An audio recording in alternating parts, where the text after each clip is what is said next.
It's not just skincare, it's cell care. Shop now. Pan India star Prabhas చేస్తున్న సినిమాలో spirit పై భారీ అంచనాలు ఉన్నాయి. అర్జున్ రెడ్డి యానిమల్ సినిమాలు చూసిన తర్వాత పాన్ ఇండియా కటౌట్ ప్రభాస్ తో సందీప్ ఎలాంటి సినిమా చేస్తాడా అని అంతా ఎదురు చూస్తున్నారు. కానీ ఇంకా ఈ సినిమా షూటింగ్ స్టార్ట్ అవ్వలేదు.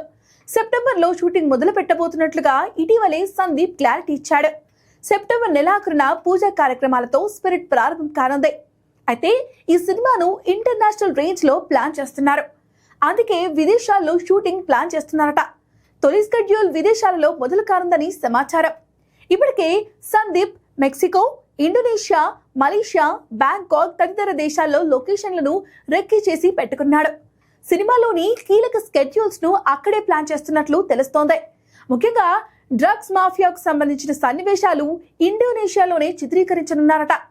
ప్రభాస్ కాప్ రోల్ కి సంబంధించిన సన్నివేశాలు కూడా అక్కడే కీలకంగా ఉంటాయని తెలుస్తోంది. ఇక విదేశీ పోలీస్ స్టోరీ ఇండియాకు షిఫ్ట్ అయిన తర్వాత హైదరాబాద్, ముంబై, అహ్మదాబాద్ లాంటి ప్రాంతాలలో షూటింగ్ ఉంటుందని తెలుస్తుంది. సెప్టెంబర్లో షూటింగ్ మొదలు కానుండగా ప్రభాస్ నవంబర్ నాటికి సెట్ లోకి అడుగుపెట్టే అవకాశం ఉన్నట్లు తెలుస్తోంది. ఈ సినిమాలో ప్రభాస్ కు జోడీగా బాలీవుడ్ బ్యూటీ తృప్తి ట్రిమీని హీరోయిన్ గా నటిస్తుండగా కొరియన్ నటుడు డాన్ లీ విలన్ గా నటిస్తున్నట్లు టాక్ ఉంది.